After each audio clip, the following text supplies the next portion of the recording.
Bonjour, merci de prendre un petit peu de temps pour venir nous écouter en cette fin de salon qui se vide un petit peu, mais vous avez fait le bon choix, vous ne regretterez pas d'être resté jusqu'à maintenant. Donc on a à peu près 45 minutes, voilà ce qu'on a prévu pour vous aujourd'hui. Déjà je me présente, moi je m'appelle Nicolas Efferman, je suis directeur général France Benelux pour Intersystems. Et puis on fera les introductions au fur et à mesure peut-être. On va juste très brièvement couvrir le sujet de qu'est-ce que l'interopérabilité du DPI. Après on va regarder un cas concret à l'hôpital américain de Paris. Et puis après on va vous parler d'intégrer les outils d'intelligence artificielle dans le DPI, à quoi ça ressemble et ce qui est possible aujourd'hui. Voilà.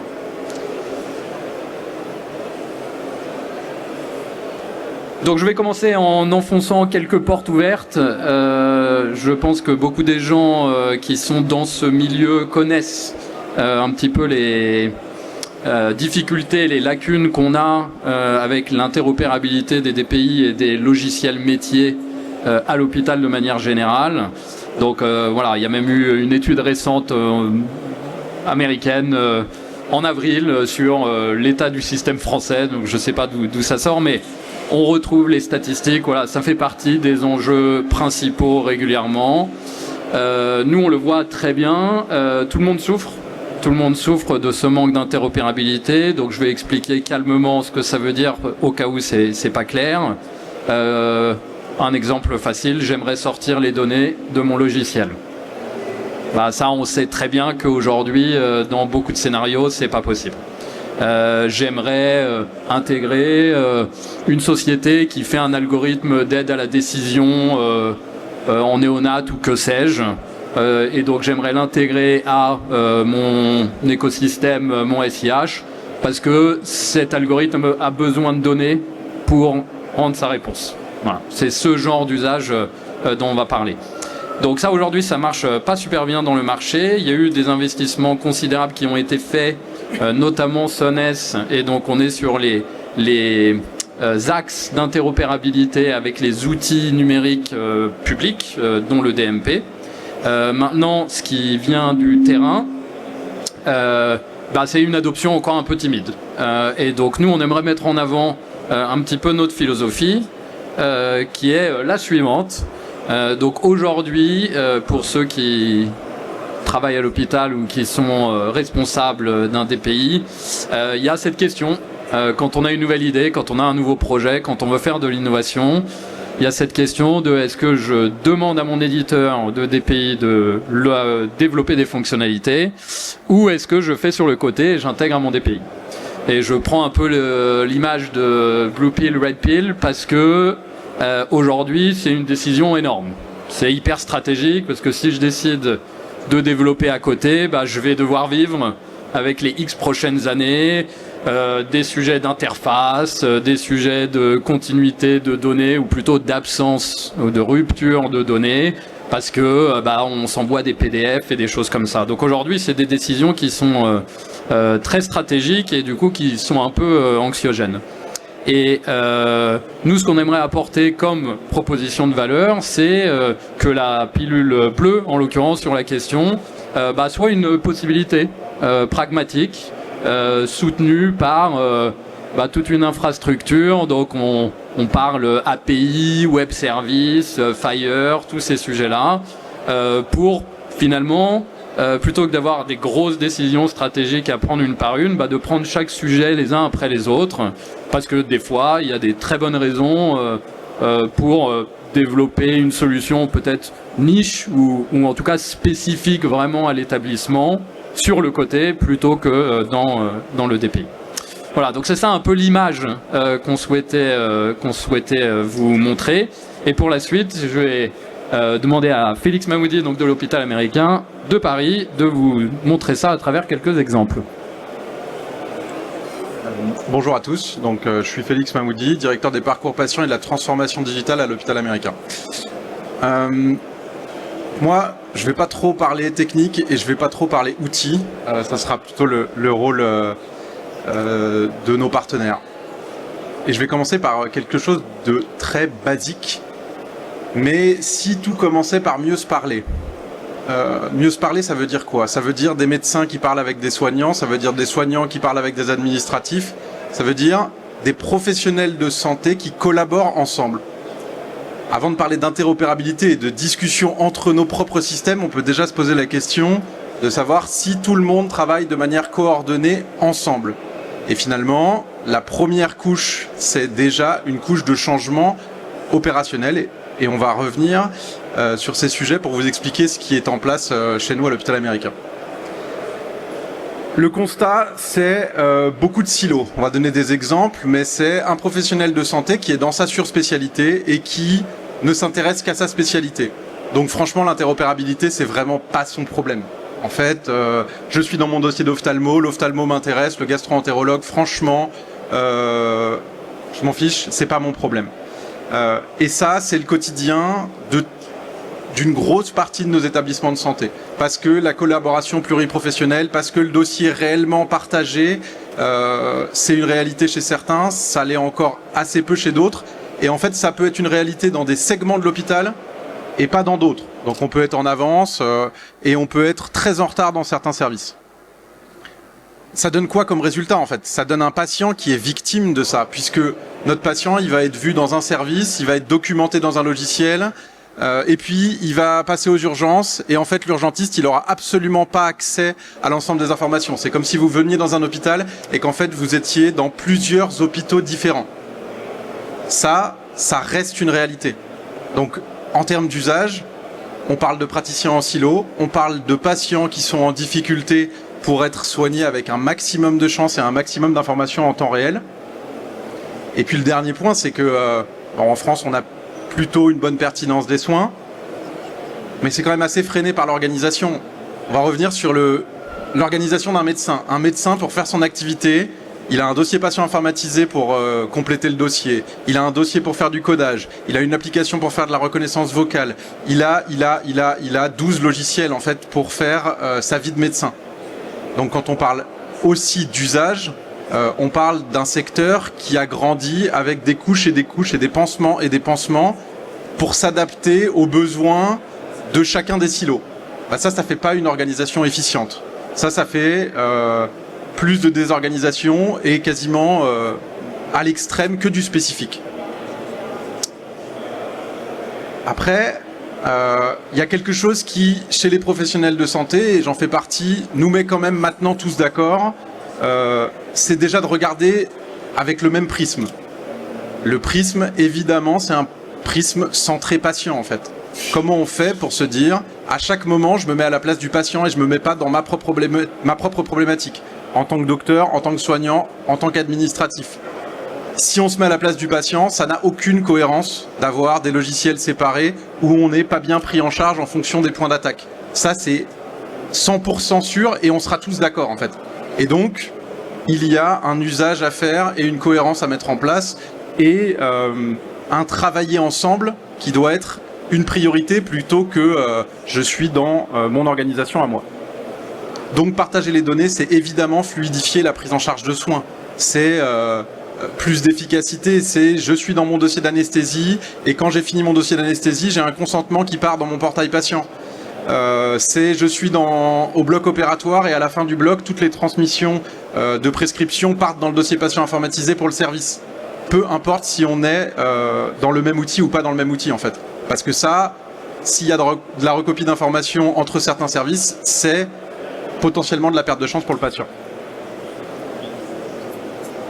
Côté hôpital américain, qu'est-ce qui a été monté? Donc nous, on a monté une direction des projets avec l'ambition de se réorganiser. La direction des projets, avant tout, elle était métier et opérationnelle avant d'être numérique. Alors, je vous rassure quand même, à la fin, on arrive sur des solutions logicielles. Mais déjà, c'est coordonner le métier. Qu'est-ce que c'est que le rôle d'un chef de projet à l'hôpital? C'est s'occuper de savoir que le cadre opérationnel, qu'il soit de soins ou qu'il soit administratif, le médecin sont bien embarqués, d'accord dans les solutions qui sont prises et que c'est cohérent pour le patient et pas uniquement pour le praticien. Donc on a décidé d'aller ensemble et on est allé ensemble sur un certain nombre de programmes et ces programmes-là nous permettent aujourd'hui d'avoir avancé et là on va pouvoir commencer à parler d'interopérabilité en tant que tel. Donc nous, un des premiers programmes qu'on a monté, c'est une application mobile à destination des docteurs. Cette application mobile, elle a pour objectif que l'ensemble des choses que le docteur a à faire dans l'hôpital, il puisse le faire depuis son mobile. Alors vous vous doutez bien que la première fois que j'ai pitché ça il y a 3 ans, on m'a tous dit c'est impossible, tous les systèmes sont fermés, tu n'y arriveras pas. On a déjeuné avec Nicolas qui venait d'arriver à Intersystem et je lui ai dit, moi la seule chose que je veux de toi, c'est que tu ouvres le DPI parce qu'en termes d'usage et d'innovation, c'est ça qui va faire que nos médecins seront contents. Après un peu de discussion, on a fini par se mettre d'accord et le dossier patient informatisé TrackCare est ouvert. Ça veut dire que moi, toute l'organisation en consultation, tout ce qui est noté une observation de consultation, mon docteur il peut le faire depuis son smartphone. Lui, c'est transparent pour lui et l'ensemble des équipes de soins y ont accès dans le dossier patient informatisé. On appelle ça de l'usage poussé à son extrême. Dans cette application mobile, il a accès aux informations importantes de la gamme, il a accès aux informations importantes du DPI, il a accès aux informations importantes du bloc, il a accès aux informations de facturation. S'il n'y avait pas ça, et qu'il voulait avoir accès à ça, il aurait à minima 4 logiciels. Et en fait, ce n'est qu'un seul process de programmation. Et je ne pense pas que l'hôpital américain soit plus compliqué que les autres hôpitaux. C'est-à-dire qu'on est tous concernés par ça. Pour un seul process à l'hôpital, on a besoin de 3, 4, 5 outils. Ou alors, on peut avoir des outils interopérables et avoir des plateformes qui permettent de gérer plutôt de l'organisation et du process. Ça, c'est un premier projet qui a commencé il y a maintenant 1 an et demi. Il y a plus de 100 chirurgiens qui sont utilisateurs tous les jours. Alors, c'est quoi la conduite du changement là-dedans et comment on fait pour qu'ils adhèrent ? À la fin, il y a une histoire d'usage. Si pour eux, ça leur fait gagner du temps, si c'est pratique et s'ils considèrent ça mieux que de faire du papier, de l'oral ou du mail, à la fin, ça marche en fait. Ça demande de la ressource, ça demande de travailler avec eux, ça demande de s'impliquer. Mais si on est centré sur les usages, ça finit quand même par marcher. La deuxième chose qu'on a fait, c'est qu'on a développé un portail patient. Et ce portail patient, il est complètement collé à notre gestion administrative malade et à notre dossier patient informatisé. Donc le bon exemple, c'est la consultation d'anesthésie est faite dans TrackCare, l'anesthésiste valide dans TrackCare et nous, on crée automatiquement un consentement avec ce que l'anesthésiste a noté dans le dossier et on le donne en signature électronique dans le portail patient pour que pour le patient, ça soit fluide. Et après ça, c'est stocké dans notre gestion électronique documentaire qui s'appelle Visus, qui est le prochain sujet sur lequel je vais parler.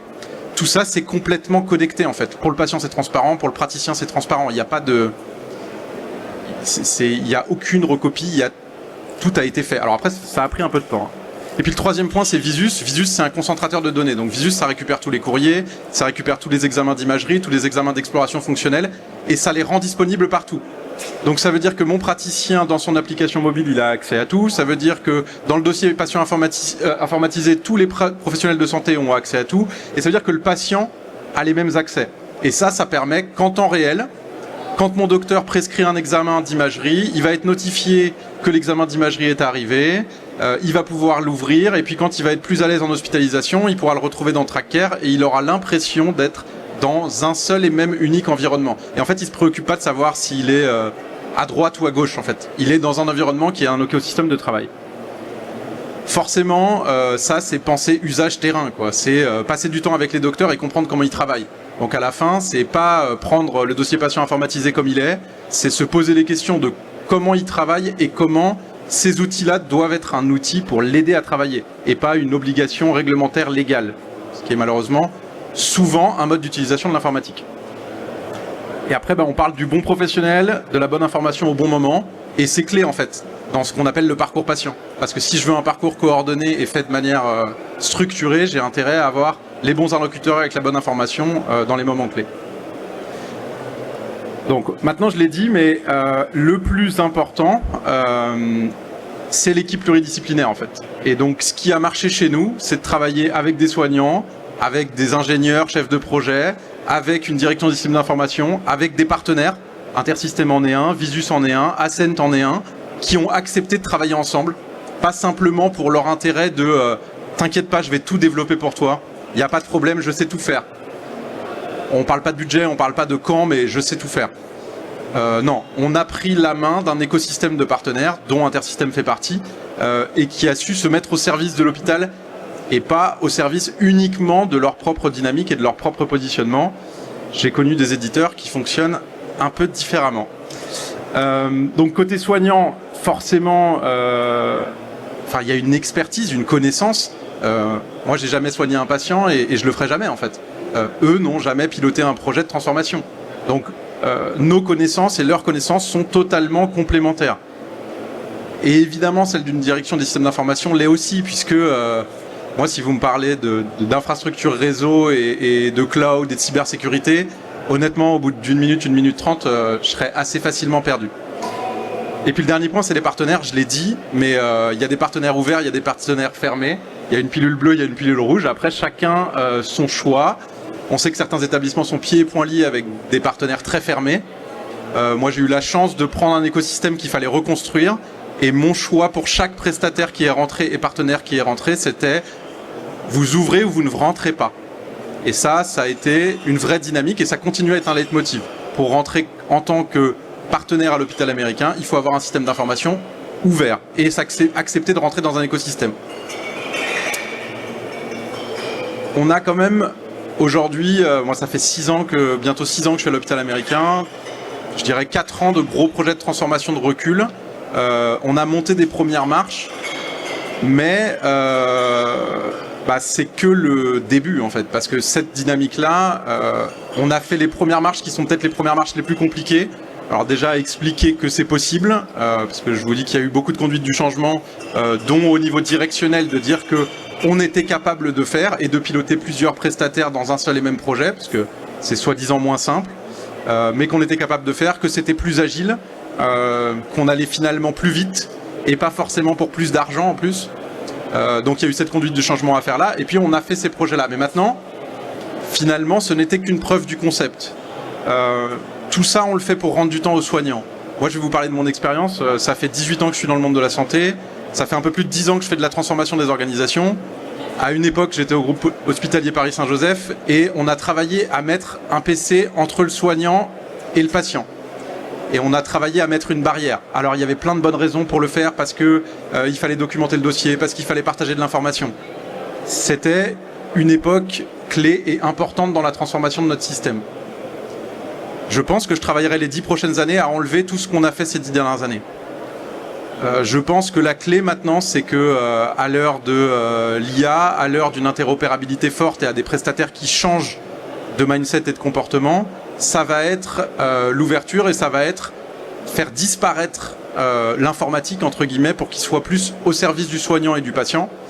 Et donc nous, les deux gros sujets sur lesquels on est actuellement et dans lequel Intersystem continue à être un de nos partenaires, c'est une partie qu'on va appeler Contact Center, parce qu'on a besoin de centraliser tous les contacts que le patient prend à l'hôpital, parce que sur ces sujets-là, les hôpitaux en France sont à l'âge de pierre, il n'y a pas de numéro, il n'y a pas d'hôpital au numéro que vous avez demandé, c'est quand même assez régulièrement le cas pour chacun d'entre nous dans ce système de santé. Donc ça, nous, c'est un des sujets sur lesquels on travaille énormément. Et puis le deuxième sujet, c'est refondre totalement l'expérience de consultation. Et ça veut dire une consultation sur tablette où le praticien est dans une ambiance plus proche du patient, où en fait il n'a pas besoin de bureau, où il peut montrer des choses aux patients sur un écran et faire de la pédagogie. Et ça, c'est la clé de ce qu'on veut continuer à faire. Mais sans la première étape, d'avoir une équipe pluridisciplinaire, d'avoir du temps pour la faire travailler et d'avoir des partenaires totalement ouverts, on n'y serait jamais arrivé. Je vous remercie et je vais laisser la main pour la suite. Merci Félix, on peut applaudir, toujours aussi inspirant. Du coup, on va embrayer un peu sur le deuxième chapitre de la présentation. Là, ce qui est intéressant, c'est que vous avez vu vraiment du concret, des solutions mises en place, donc en capitalisant sur l'interopérabilité, mais évidemment pas que, et tout le travail que ça a pris pour matérialiser cette innovation. Bon, aujourd'hui, la question du coup, c'est comment intégrer les nouveaux outils d'IA dans le DPI. Et donc, comment mettre à profit toute cette infrastructure d'API, de web services et de chemins de données, de flux de données, pour intégrer vraiment nativement l'IA dans le logiciel. Nous, on a pris l'option intégrée au DPI. Donc, ce que vous allez voir et ce dont on va parler, c'est pas nos LLM, c'est pas notre IA. On va plutôt s'intégrer avec des services existants, et on vous expliquera tout ça. Et l'angle de notre stratégie, et ce que vous allez voir, c'est une bonne transition avec ce que disait Félix, c'est vraiment dans un objectif de réduire la charge administrative des soignants. Okay. On ne va pas vous montrer d'aide à la décision, on ne va pas vous montrer de comment récupérer de la donnée structurée à partir de PDF, de choses comme ça. On est vraiment sur le user experience et comment, on n'avait pas répété pourtant, mais comment retirer cette barrière qu'on a mis entre le soignant et le malade. On va vous faire une démo, parce que c'est mieux que plutôt moi qui le raconte. Mais avant de faire cette démo, je vous montre une grosse page de disclaimer, parce qu'on va vous montrer de l'IA dans un produit médical, et on va surtout vous montrer un produit qui n'est pas commercialement disponible en Europe. Okay, donc on a notre logiciel Tracker, qui est celui qu'utilise Félix, et la prochaine version, c'est ce que vous allez voir. Pourquoi est-ce que c'est pas commercialement disponible en Europe ? Parce qu'on est une société qui est encore en train d'évaluer comment on fait ça proprement dans les règles du AI Act et de toutes ces choses-là. Mais on a commencé la commercialisation dans d'autres pays, au Moyen-Orient, etc. Ce qui n'est pas si mal, parce que vous allez voir, c'est quand même vraiment une façon différente de travailler. Donc ça va aussi nous permettre d'avoir des premiers retours sur l'usage de ce type de fonctionnalité. Voilà, donc sans plus attendre, je vais passer la main à Hervé. Merci, bonjour à toutes et tous. Du coup, je vais basculer directement sur un environnement. Donc, je suis Hervé Rivière, je suis le directeur médical Intersystems France. Donc là, du coup, on arrive sur un environnement international. Comme l'a dit Nicolas, pour l'instant, on serait prêt à le mettre dans notre édition française, mais on attend d'avoir plus de précision en matière de régulation. Donc vraiment, l'idée, je le redis, et je partage totalement ce qu'ont dit Félix et Nicolas sur faire sauter cette barrière et redonner du temps aux soignants. C'est toujours ce dont se plaignent à la fois les soignants, passer trop de temps sur l'ordinateur, et ce dont se plaignent les patients aussi, de voir beaucoup trop ces soignants sur ordinateur et pas assez auprès d'eux. Donc là, je suis par exemple un médecin, un chirurgien, je suis en train de recevoir une patiente, Rihanna, je me connecte à son dossier patient, je vais aller voir sa page de synthèse où j'ai différentes données la concernant.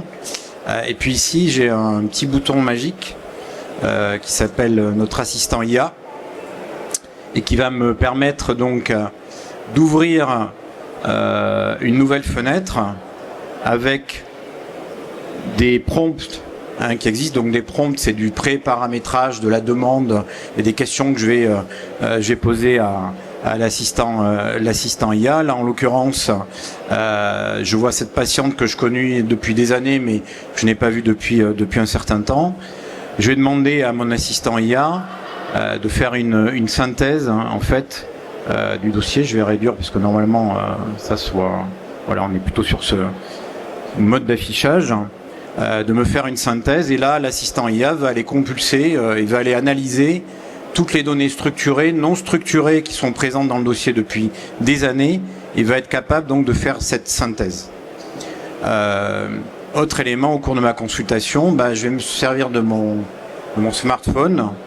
Dans mon smartphone, j'ai l'accès à Tracker, qui dans la nouvelle version du coup s'appelle IntelliCare.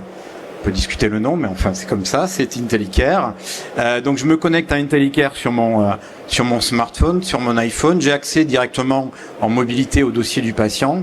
Et puis je vais poser mon téléphone et enregistrer du coup la conversation que j'ai avec la patiente. Alors là, on va pas le refaire. On a déjà une conversation qui a été enregistrée. Je vous propose de l'écouter. Ça dure 1 minute, mais ça vous permettra de voir jusqu'où on peut aller dans l'interprétation des paroles des uns et des autres. Bonjour madame, qu'est-ce qui vous amène aujourd'hui ? Bonjour docteur, j'ai des douleurs au niveau du ventre. Pouvez-vous m'en dire plus sur ces douleurs ? Depuis combien de temps avez-vous ces douleurs et comment les décririez-vous ? Elles ont commencé il y a environ 3 jours. Ce sont des douleurs qui irradient dans le dos. D'accord. Avez-vous d'autres symptômes comme des nausées, des vomissements ou de la fièvre ? Non, je n'ai rien d'autre. Avez-vous des antécédents de problèmes similaires ou des problèmes de santé en général? Non, mais je fume depuis 20 ans. Votre examen montre que vous avez une légère sensibilité sans défense dans le cadran supérieur droit de votre abdomen. Je vous propose de vous prescrire une échographie abdominale. D'accord. Je vais également prescrire une prise de sang pour vérifier votre numération sanguine complète, votre créatinine et votre bilirubine. Ces analyses peuvent nous donner des indications sur d'éventuels problèmes inflammatoires ou... Donc là j'arrête parce qu'après il y a une discussion qui est sans éléments médicaux. Du coup je vais demander à mon assistant IA de faire un résumé de l'ensemble de la conversation qu'il va faire à droite et puis surtout à gauche. Il va me proposer et il va identifier les données que je peux structurer dans les différents champs du dossier patient informatisé. Donc là il a bien repéré la raison de la consultation, la douleur abdominale. Il a bien repéré que la patiente me disait qu'elle fume depuis 20 ans. Il a bien repéré le diagnostic de douleur sans particularité non spécifique de l'abdomen. Il a surtout vu aussi que j'avais déjà enregistré ce même type de données dans le dossier. Donc je peux toujours aller la mettre à jour. Et puis, il me propose du coup les prescriptions que j'ai évoquées avec la patiente. Je peux aller réécouter. De vous prescrire une échographie abdominale. D'accord. Je vais également prescrire une prise de sang pour vérifier votre numération. Donc je peux réécouter la partie de conversation qui atteste qu'on a bien récupéré les bonnes données. Et puis là, par exemple, il suffit que j'aille directement dans le dossier prescrire ces éléments. Donc on a réussi à vraiment faire une intégration extrêmement fine de l'outil d'IA pour nous permettre du coup de structurer directement le dossier. Donc ça va encore une fois libérer énormément de temps pour le soignant. Ça va lui permettre soit effectivement de gérer cette conversation au cours de la consultation. Je peux aussi faire tout bêtement dicter dans mon smartphone des éléments que je vais automatiquement récupérer et restructurer dans le dossier. Je peux demander après à mon assistant IA d'aller faire le compte-rendu de consultation au format HAS. Donc l'assistant IA est capable d'aller récupérer le format classique HAS et de me faire mon compte-rendu de consultation. Là en l'occurrence, je vais pouvoir aussi aller le récupérer dans une autre clinique directement dans le dossier. Hop. Et une fois que j'ai récupéré cette autre clinique, donc je vois que c'est en bas généré, on me signale que c'est généré par l'IA. Bon, évidemment, je peux ensuite enlever cet élément. Je peux aller modifier, supprimer, rajouter des éléments et envoyer ensuite mon courrier par MSS, par l'imprimer, etc. Autre élément, il n'y a évidemment pas que les médecins qui peuvent bénéficier de ce genre d'évolution. Il y a aussi tous les professionnels de santé et les soignants. Je suis par exemple une infirmière, j'ai fait mon tour et je vais transmettre, il y a un changement d'équipe, et je vais transmettre l'ensemble des informations à l'équipe qui me succède. Et là c'est pareil, je vais pouvoir utiliser l'IA pour faire une synthèse des transmissions que je souhaite faire avec un prompt là beaucoup plus précis, à la fois en demandant d'utiliser uniquement les tendances et les items sur les 8 dernières heures, et avec un format particulier, donc SAED, qui peut être propre aux infirmières, donc situation, antécédent, évaluation et demande. Et donc tout ça c'est préenregistré, ça peut être fourni évidemment à l'hôpital, mais l'hôpital ou le soignant lui-même peut créer son propre prompt. Et là c'est pareil, je peux l'intégrer dans une autre clinique directement pour pouvoir le mettre dans le dossier et que ça serve de transmission et de traçabilité de ce qui a été transmis à l'ensemble des équipes. Dernier exemple, mais pas... Évidemment, il y en a beaucoup d'autres. Je suis médecin DIM et je souhaite contrôler ou voir si je n'ai pas oublié un certain nombre de codes. Je vais demander à l'assistant IA d'aller répertorier l'ensemble des codes SIM10 qui sont dans le dossier. Et je vais aussi lui demander, par exemple, je peux lui poser des questions. Là, je ne l'ai pas fait jusqu'à présent.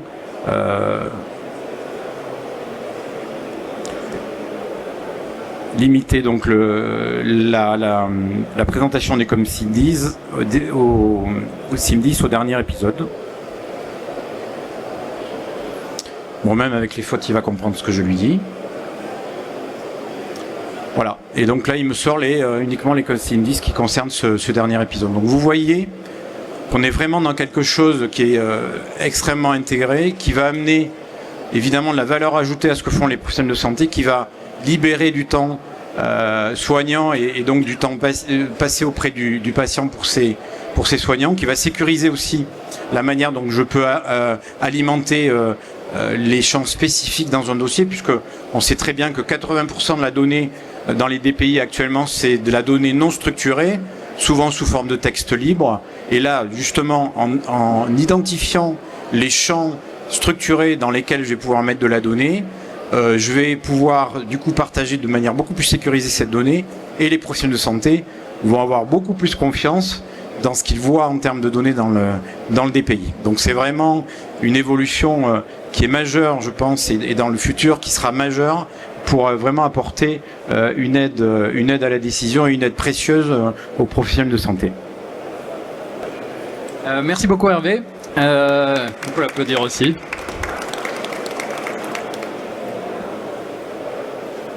Bon, je pense que vous avez vu beaucoup d'IA pendant ce salon, donc je vais juste essayer d'être vraiment précis sur en quoi est-ce que ce que vous venez de voir, c'est différent peut-être de ce que vous avez vu ailleurs. C'est, comme on l'a répété plusieurs fois, hein, c'est le niveau d'intégration. Donc des outils qui vous résument une conversation, il y en a plein. Des outils qui génèrent des choses à partir de données qu'on lui donne, il y en a plein. Là, ces workflows-là, ils ont quand même un certain nombre de prérequis pour opérer. Et ces prérequis, ils tombent dans deux catégories. Il y a déjà au niveau des outils d'IA, lesquels j'utilise, comment je m'organise vis-à-vis de ce plan-là. Premièrement, donc, il me faut des services qui soient précis. C'est pas facile aujourd'hui de regarder les benchmarks d'IA et de savoir lesquels marchent mieux, mais c'est des questions qu'il faut se poser. Il faut un aspect multimodal, parce que il faut qu'il puisse être alimenté par de la voix, mais également, on l'a pas montré en démo, mais on peut mettre des images dedans, des papiers avec des notes rédigées à la main, donc il faut qu'il puisse accueillir tout ça. Il y a évidemment pas mal de questions sur le modèle économique que vont coûter ces LLM. D'ailleurs, je l'ai pas dit, mais derrière ce que vous avez vu, donc c'est Tracker, et le LLM là, c'est GPT-4. Donc on est chez OpenAI. Et dernier point, je parle d'OpenAI, donc on y arrive, c'est voilà, s'assurer que également ça respecte toutes les obligations réglementaires, et d'un point de vue hébergement, et d'un point de vue risque, IA, etc. Bon, ça c'est, je pense on est beaucoup à réfléchir à ces sujets. Maintenant, il y a des prérequis au niveau du logiciel métier. Et ces prérequis, c'est que les données en local, qu'elles soient structurées ou non structurées, doivent être lisibles, interrogeables. Si je pose la question, fais-moi un résumé du dossier, d'abord, l'outil doit aller regarder dans ma base, doit retrouver tous les éléments pertinents et accompagner le prompt avec ces éléments pour avoir une réponse sur mes données en base. Donc on est vraiment dans ce genre de logique. Et ça va jusqu'au niveau où, comme vous l'avez vu, reconnaître un concept dans un MP3, y associer un code SNOMED et le mettre dans le bon tuyau pour qu'il aille dans le bon API, pour qu'il apparaisse dans le bon champ dans le dossier patient. Non seulement pour les utilisateurs derrière, mais aussi pour avoir une base de données hyper structurée. Et on pense qu'il va y avoir une vraie valeur ajoutée, un vrai potentiel à avoir une base de données très structurée dans le monde de développement de l'IA. Voilà, ça conclut la présentation. Je crois qu'il nous reste normalement quelques minutes. 8 minutes, il me semble. Si vous avez des questions, que ce soit pour nous ou pour Félix, bien sûr. Merci pour votre présentation. Je suis très intéressé par l'aspect interopérabilité. Et moi, je suis intéressé par la recherche en épidémiologie. Et dans ce contexte, ce qui m'intéresse beaucoup plus, c'est l'accès en rétrospectif de toutes ces données et pouvoir les exploiter dans la recherche en épidémiologie de différentes pathologies. Et la question que j'avais, c'est d'abord sur l'évolutivité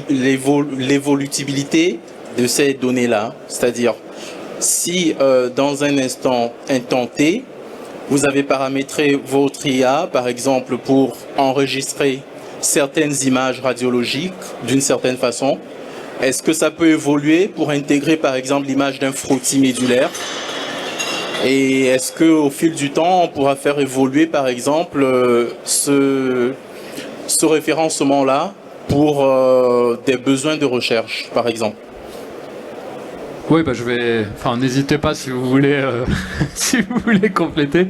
Je pense que c'est mieux qu'on prenne le cas précis offline et juste après la réunion et comme la présentation, comme ça on pourra adresser plus précisément. Mais les quelques éléments de réponse, je dirais que je partagerai, c'est que au final, ça reste vraiment un processus d'IA assez standard. Donc on l'alimente avec des données et on reçoit des données en échange. Donc il y a en effet un gros exercice d'ingénierie de prompt pour alimenter avec les bonnes données, mais on pourrait inclure des images, on pourrait inclure des données qui viennent d'ailleurs, par API, voilà, on peut enrichir autant qu'on veut. Maintenant, vigilance, attention, pour être franc avec vous, cette démo on la fait régulièrement, ça reste un LLM comme il marche aujourd'hui, ils disent pas toujours la même chose, on reste au début quand même de l'arrivée de ces technologies.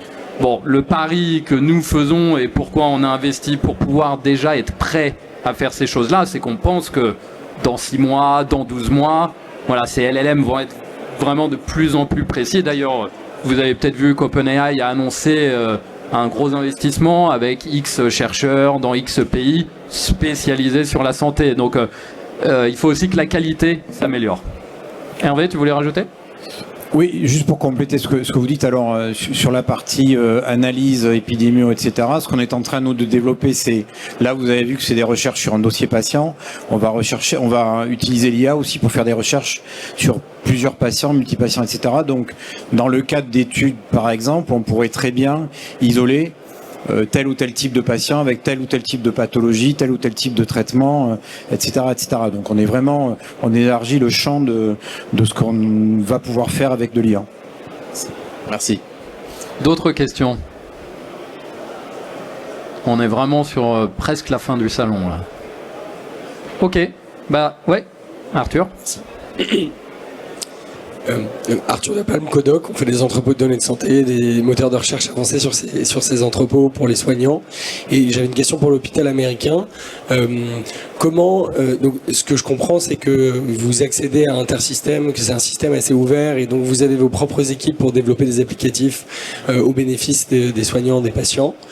Comment ça fonctionne? Est-ce que vous avez un retour d'expérience sur votre collaboration avec Intersystem sur ce volet-là? Alors, donc nous, on a une organisation effectivement un peu spécifique, vous l'avez compris en sous-titre. On a des équipes de développement interne, ce qui était un vrai choix assumé de dire qu'on est capable de développer des choses au-delà de juste paramétrer de l'applicatif. Parce que la plupart en santé font du paramétrage d'applicatifs très poussé. Nous, on est allé jusqu'à avoir une équipe de développement quand même. Donc, on a une partie qu'on développe. Maintenant, cette stratégie-là, elle a été valable que parce que nos partenaires sont ceux ouverts. Donc le retour d'expérience d'Intersystem, c'est à un moment, la clé de cette stratégie, c'est de dire les gros avec lesquels je travaille, et Intersystem est un des plus gros, s'ils jouent pas le jeu, en fait, c'est mort dès le départ. En fait, ça aurait été une idée qui aurait été un bon concept, une bonne idée, mais qui aurait jamais été possible. Parce que donc nous, on développe notre gamme, on développe notre portail patient, on développe plein de produits un peu spécifiques où on considère que le marché n'est pas au rendez-vous. Maintenant, j'irai pas développer un DPI. C'est-à-dire que le positionnement d'Intersystem, il est clair, nous, on est en capacité 365 jours de l'année, 24 sur 24, de vous assurer la continuité de la traçabilité pour les équipes de soins. Ça, moi, je vais pas du tout là-dessus. Moi, je suis directeur du parcours patient, je vais m'occuper des process en transverse, entre guillemets. Donc, la problématique, c'est que ça, sur le marché, il n'y a pas beaucoup de gens qui répondent à cette problématique-là. Parce qu'en fait, chacun voit son propre métier, son propre silo, c'est ce dont j'ai parlé. Donc, la vraie évolution, et j'espère qu'on vivra dans les prochaines années tous ensemble, c'est une stratégie orientée plutôt sur les process, l'organisation que sur les outils, et donc quand un DPI dans son silo fait bien son travail, et c'est nécessaire parce que sans DPI on pourrait pas le faire, il est bien obligé d'être ouvert pour répondre à j'ai un process de programmation et mon process de programmation en fait c'est un peu de gamme, un peu de DPI, un peu de bloc, un peu de... Bon, si j'ai pas des acteurs ouverts, c'est fini. Donc évidemment que la présence d'intersystèmes dans notre écosystème, ça a été un game changer, surtout que sur les DPI, il n'y en a pas énormément qui sont ouverts. Donc moi aujourd'hui j'ai un praticien qui, depuis son cabinet de ville, peut nipper un patient qui n'est pas connu, remplir TrackCare, les antécédents, l'histoire de la maladie pour commencer la prise en charge à l'hôpital américain, alors que 5 minutes avant le patient n'était pas connu, on n'avait rien de noté.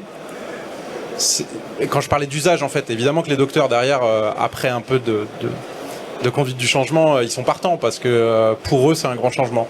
Donc cette stratégie-là, elle est très en lien avec une interopérabilité, et je dirais totale, poussée à son paroxysme. Et moi j'étais dans une école avec une direction de système d'information avant d'aller à l'hôpital américain, très ouverte sur l'interopérabilité, une des premières à mettre en place un EAI. Donc cette culture-là, je pense que c'est aussi une culture que nous on doit avoir, de dire à nos éditeurs, vous êtes obligés. C'est pas est-ce que vous pouvez, est-ce que c'est possible. On sait que c'est possible, on sait qu'ils peuvent. Donc maintenant, faites-le. Point. Et c'est pas une discussion. Il le sait d'ailleurs. Je pense que ce déjeuner-là, j'étais pas très. C'était pas une option ou une demande en fait. C'était on y va et on y va comme ça. Ça, je pense que culturellement, c'est à nous, établissements de santé, de remettre cette stratégie-là au cœur. Et il faut savoir de quoi on parle. C'est-à-dire que quand je lui dis j'ouvre, je lui dis j'ouvre parce que je veux tout remplir avec une appli mobile. Honnêtement, je vous le dis, au départ, ils me prenaient tous pour un fou. Peut-être lui y compris, mais il s'est dit bon, on va le laisser faire son truc et puis on verra bien. À la fin, c'est quand même une réussite. Et sans cette, avec l'ancien DPI que j'ai eu, que je citerai pas, j'en serais encore à vous dire j'ai un super concept. Voilà. Aujourd'hui, j'ai 100 médecins qui l'utilisent tous les jours. Ok, super, on est bon. Merci beaucoup. Merci Félix, merci Hervé.